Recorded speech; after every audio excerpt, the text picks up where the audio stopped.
Bonjour les amis, bonjour à tous, je suis Antonio. Alors aujourd'hui, je vous propose de découvrir une nouvelle astuce Photoshop et on va parler masque de fusion.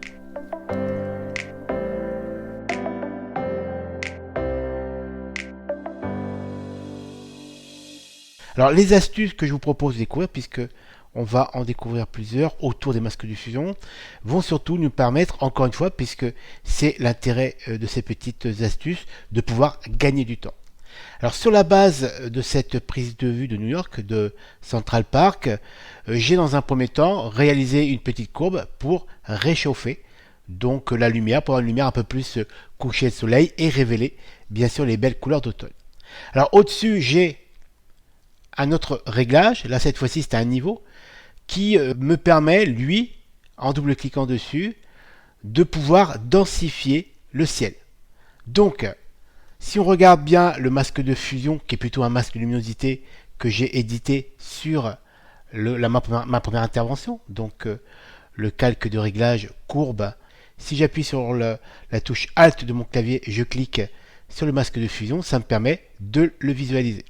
Donc ça c'est l'aspect, ça veut dire que très clairement tout ce qui est blanc impacte mon image, tout ce qui est noir donc est protégé. Ça veut dire que, comme ici, m'a permis donc de réchauffer la lumière. D'accord? Je réactive le calque supérieur, donc le niveau de densité sur le ciel. Et là, je vais vous expliquer 2-3 astuces bien intéressantes au niveau des masques de fusion. Imaginons que je veuille déplacer mon premier masque de fusion, donc mon masque de luminosité, pour le glisser-déposer donc sur le niveau supérieur. Là, c'est très simple. Je clique sur le masque de fusion, glisser-déposer. Il me dit remplacer le masque de fusion. Je dis oui. Donc très logiquement, ma première courbe se retrouve maintenant sans masque de fusion qui a été donc glissé, déposé sur le niveau. D'accord? Commande CTRL-Z pour revenir en arrière. Maintenant, imaginons que je veuille dupliquer donc mon premier masque de fusion pour avoir exactement le même sur mon niveau. Là, c'est très simple. J'appuie sur la touche Alt de mon clavier. Je clique sur le masque de fusion, glisser, déposer.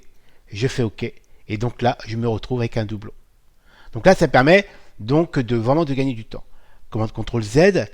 Autre exemple, j'ai besoin d'appliquer à mon calque niveau une version dupli du masque de luminosité que j'ai créé pour ma courbe, mais cette fois-ci en version négative pour n'impacter que mon ciel.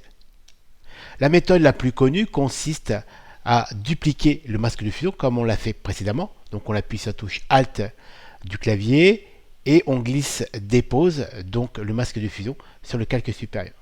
À partir de là, on l'affiche et on peut faire commande ou CTRL-I pour inverser le masque de fusion. D'accord? Ça, on va dire, c'est la méthode la plus connue. On revient en arrière. Sauf que là, on peut réaliser ça directement. Et pour ça, on va donc toujours appuyer sur Alt de mon clavier, mais je vais ajouter à ma combinaison la touche capitale. Comme tout à l'heure, je clique sur masque de fusion et je le glisse dépose donc pour réaliser un dupli, mais cette fois-ci négatif. Je fais oui, et si on regarde bien, on a bien une version négative directement. Donc au final, j'ai mon premier calque, courbe de température pour réchauffer la lumière, et particulièrement, encore une fois, les couleurs d'automne. Et au-dessus, j'ai un niveau qui me permet de densifier légèrement mes ciels et de les bleuter avec, bien sûr, le reflet dans l'eau. Voilà encore quelques bonnes astuces que moi j'apprécie particulièrement car elles me font gagner du temps, surtout quand c'est un reportage, comme c'est le cas de cette prise de vue, qui fait partie d'une grosse série donc d'un reportage réalisé sur New York. Et j'espère qu'elles vous seront aussi utiles. Alors comme d'habitude, si vous aimez ce genre d'astuces, n'hésitez pas à liker la vidéo, à la commenter et bien sûr aussi à vous abonner à cette chaîne pour la soutenir. Je vous dis donc à très bientôt.